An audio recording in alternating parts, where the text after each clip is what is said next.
Alors, bonjour à tous, bonjour à toutes. Alors, on se retrouve pour une petite vidéo. On va parler aujourd'hui encore d'imprimante 3D. Vous allez en entendre parler pendant un petit moment. J'ai le cadre un petit peu coupé, mais c'est parce que j'ai besoin qu'on voit un petit peu la table. Donc aujourd'hui, on va parler d'une chose surtout, c'est-à-dire du matériel dont on a plus ou moins besoin pour être tranquille, à la fois pour imprimer et ensuite pour la post-production, donc le travail des pièces ensuite une fois qu'elles sont imprimées. Donc vous avez besoin de quoi au préalable? Vous avez besoin d'électricité, jusque là ça va. Vous allez avoir besoin d'un ordinateur obligatoirement parce qu'il va falloir créer des pièces ou les récupérer sur internet. On parlera des sites internet qui vous fournissent des pièces qui sont déjà faites et un logiciel qu'on appelle un slicer qui vous permet de préparer la pièce pour ensuite l'envoyer à l'imprimante. J'utilise deux slicers donc du coup différents, il va falloir avoir un peu de vocabulaire à un moment, voilà. Donc le slicer qui me permet de faire les prédécoupes de manière numérique pour que l'imprimante sache comment imprimer par la suite. Vous avez donc votre imprimante qui est branchée à l'ordinateur, certaines se branchent en Wi-Fi, d'autres par câble et d'autres utilisent donc des cartes mémoire qu'on vient mettre à l'intérieur. Moi j'utilise des cartes mémoire parce que quand on a un peu d'espace et qu'on a plusieurs machines, c'est pour moi plus utile d'aller vers la machine pour mettre la carte mémoire. Mais voilà, après celle-ci par exemple, je pourrais très bien la contrôler avec de la Wi-Fi ou directement l'ordinateur avec un câble. L'imprimante elle chauffe quand même, pour l'instant en tout cas, tant que je ne suis pas rassuré, je préfère pas laisser trop d'objets autour pour éviter la chauffe. Ensuite, deuxième étape, une fois que vous avez tout ça, évidemment il va vous falloir de la cartouche, donc de la bobine de fil. Il y a plusieurs types de filaments. Ceux qu'on utilise et qu'on connaît plus particulièrement, c'est le PLA, donc c'est celui-ci, et l'ABS. Moi, je ne vous parlerai que du PLA parce que je donne des machines qui n'impriment qu'avec ça et qui impriment donc du coup avec du PLA en 1,75 mm. Et ça, voilà, donc ça c'est une bobine de 1 kg qui vaut environ entre 16 et 30 euros selon la qualité du filament qu'il y a à l'intérieur. Il existe beaucoup de filaments différents, c'est pareil, on en reparlera quand j'en aurai testé plus. Pour l'instant j'ai testé celui-là qui est blanc, un noir, mais c'est le même, mais en noir, et un filament du coup transparent qui permet, comme son nom l'indique, de faire des pièces qui sont un peu plus translucides. Alors c'est pareil, ça se travaille parce que là on a donc un objet qui n'est pas totalement translucide. Hop. Je fais... Voilà. Donc là on a un objet qui n'est pas totalement translucide, même si on voit ma main qui passe derrière comme ça, il n'est pas totalement translucide, il est encore un peu épais, même si à l'intérieur il n'y a pas de remplissage. Mais ça donne effectivement un style différent, donc voilà. Différents types de filaments. J'ai commandé un filament avec des particules de bois, donc on appelle un filament bois. Donc c'est 70% de plastique, 30% de particules de bois, pour voir ce que ça donne aussi à l'impression après. Donc ça, ce sont les bobines, et vous prendrez évidemment ce que vous voulez comme couleur, tant que c'est adapté à votre machine, et voilà. Ensuite, une fois que c'est bon, une fois que vous avez votre pièce, une fois que vous avez préparez votre pièce, je veux dire, sur l'ordinateur, une fois que vous avez vos bobines qui sont chargées, l'imprimante peut imprimer. Selon la taille de la pièce, vous allez utiliser beaucoup de fils si elles sont grosses, peu de fils si elles sont petites, et même si elles sont petites et que vous mettez beaucoup de remplissage, vous allez utiliser beaucoup de fils. Donc ça dépend vraiment, mais en tout cas, les bobines vont se trouver voilà, entre 16 euros et 50 euros pour des bobines de très très bonne qualité ou couleurs métallisées, etc., ou bicolores, des choses comme ça.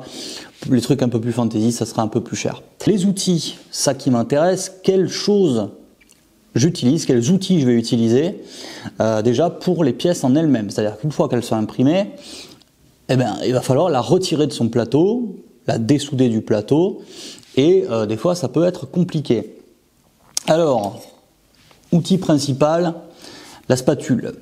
Alors la spatule, il y en a des dizaines, enfin voilà, j'ai rien inventé.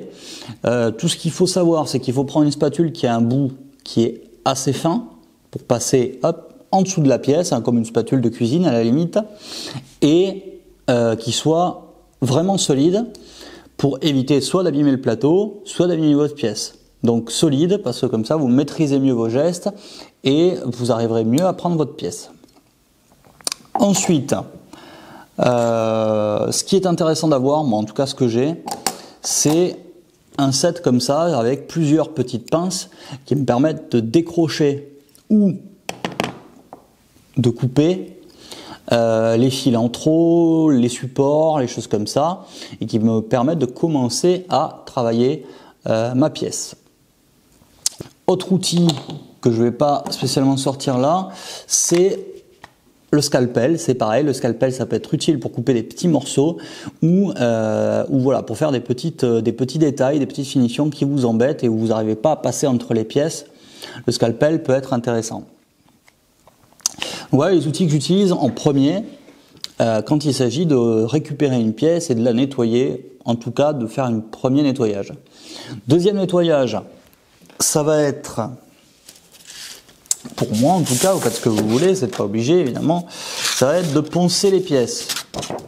Alors, le papier à poncer, vous le connaissez tous, peu importe le grain, je vous conseille d'en essayer plusieurs et vous verrez bien ce que ça donne. Sinon, petit équipement, pas trop cher et bien pratique, la petite ponceuse à main avec plein d'outils qui vous permettent donc de nettoyer, de polir, de poncer, voire même de découper si vous avez besoin de découper, etc., etc. Donc ça permet un deuxième post-traitement qui permet de lisser la pièce. En tout cas, d'enlever l'aspérité, d'enlever le côté un peu rugueux de la pièce brute une fois qu'elle est imprimée. Ensuite, on a plusieurs méthodes pour finaliser les pièces. On peut avoir la méthode que j'utilise pour l'instant, en tout cas, c'est la méthode de la résine époxy. Fine couche de résine époxy, on laisse sécher et on va avoir des détails qui vont être lissés et une pièce qui va être brillante. Alors évidemment, il faut laisser sécher un petit moment, mais une fois séché, ça donne ça. Je vous montre. Donc voilà, là, même concept, vous voyez, une fois lissé, on voit encore un peu les traces, mais une fois lissé, on a une pièce qui est beaucoup plus agréable au toucher et à regarder. Autre possibilité, le vernis, tout simplement, le vernis plastique, à bois, brillant, mat, satiné, ce que vous voulez, qui permet évidemment de rendre une pièce brillante, etc., etc. Et en fait, il y a plein de méthodes de retravailler ou de finir une pièce à la fin. Je vous ai parlé de ponçage, on peut faire de la peinture, de la bombe, du laquage, on peut faire beaucoup de choses selon la pièce que vous allez imprimer et selon comment elle est imprimée, son épaisseur, sa finition, etc. Vous allez vouloir travailler différemment vos pièces. Vous voyez, une pièce comme ça, je sais pas si on la voit très bien d'ici, mais c'est pas très grave. Une pièce comme ça qui est en low poly, hein, qui est très polygonale, je vais vouloir que les faces soient toutes à peu près douces. Et après, je vais pouvoir lui appliquer par exemple un vernis en bombe pour tout simplement pour lisser et rendre brillant, parce que j'aurai pas besoin finalement de la résine époxy pour rajouter une couche ou pour désépaissir. Mais bon, après, encore une fois, c'est un choix. Si on préfère la résine, on préfère la résine. Dernière petite chose, donc le dernier petit outil qui est intéressant, il est tout con, mais c'est de la colle glue. Alors ça, c'est pas pour l'imprimante, c'est bien pour les pièces, tout simplement parce que vous allez peut-être vouloir imprimer des pièces, que ce soit en kit ou en plusieurs parties. Et à ce moment-là, pour les recoller, la colle glue, c'est pas mal. Sinon, le pistolet à colle classique, si vous avez un pistolet à colle qui est assez précis, qui est capable de faire des couches assez fines. Donc voilà en gros les outils que j'utilise. Pour l'imprimante en elle-même, son entretien, son montage, son démontage, des petites pinces, tournevis, clé Allen classique.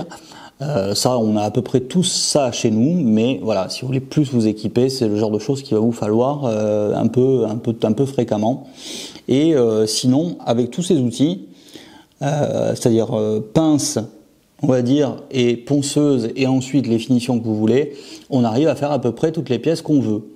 plus ou moins longtemps, en plus ou moins long moment, on va dire, d'impression, mais on arrive à faire à peu près ce qu'on veut avec ces outils-là. Mais l'idée, c'est d'abord de dégrossir et ensuite qu'on rentre dans le vif du sujet avec certaines pièces imprimées. Et bien sûr, l'intérêt, c'est d'arriver à vous montrer des pièces imprimées qui vont vous être utiles, type passe-câble, type rangeur de clé USB, de piles, molette, enfin plein de choses qui peuvent être utiles. On va essayer aussi de faire des pièces à monter avec de la visserie, avec des systèmes, bon on verra ça. Et quand ce sera bien maîtrisé, on fera des objets déco un peu plus beaux, que ce soit donc finition bois, finition transparente, etc., etc. On verra ça ensemble, les logiciels, le paramétrage aussi.